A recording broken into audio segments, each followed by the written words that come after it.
Hi guys, the formula of modern antifreezes have a lot of difference, although the base which provide low temperature properties.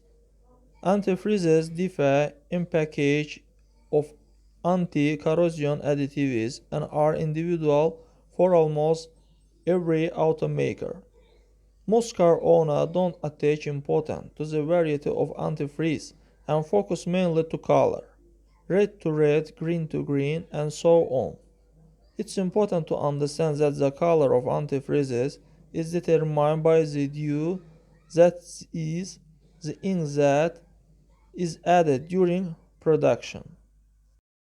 Therefore, when mixing antifreeze from different manufacturers of the same color, negative reactions are possible and the most harmless is the loss of anti-corrosion properties.